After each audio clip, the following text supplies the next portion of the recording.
free healthcare, free education. Obviously, we're already envious. There must be things that make you miserable. There must be traffic in Copenhagen. Tell us that you have traffic as well. You know what? We do have maybe sometimes a little bit in the morning on the periphery. But the fact that 50% of people living in Copenhagen use their bicycle all year round to go to work, that is actually alleviating the pressure in the traffic. Imagine if 50% instead of going in cars, individual cars or buses here, would jump on the bicycle on ETSA. That would have quite an effect. But that's because you don't have pollution, you don't have floods.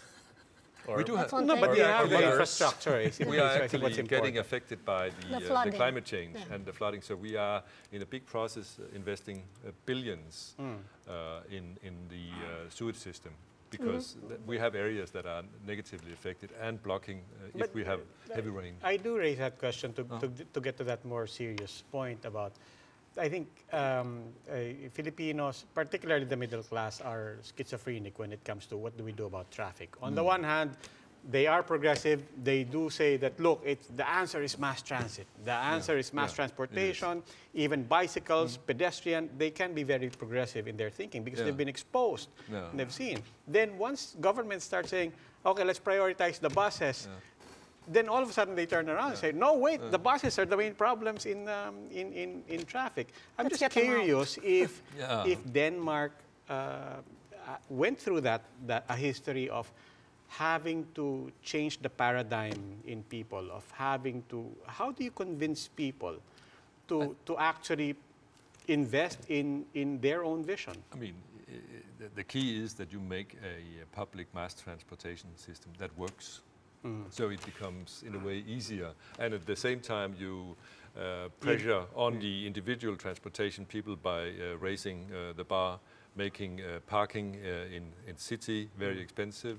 And now it's being discussed whether there should be a general toll as you have in London, for example. Take London. If you use your private car, you're just inner city. You're just taxed. There's a toll there. And this is the way, so the positive way, making efficient and pressuring you on your purse. But you do break in the dilemma between the chicken and the egg by investing in the infrastructure first. You have to provide the service first and then make it real. I mean, otherwise it will break down for sure.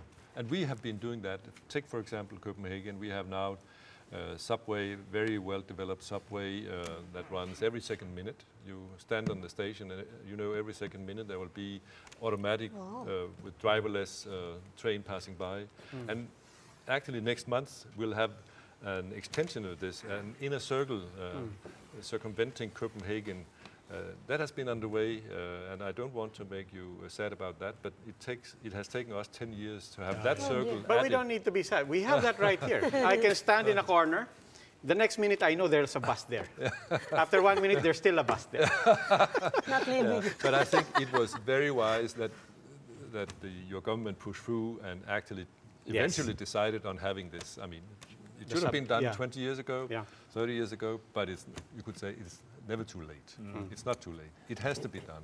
Every big major city in the world has this kind of transportation, and it has to be developed. I don't want to come into the buses here.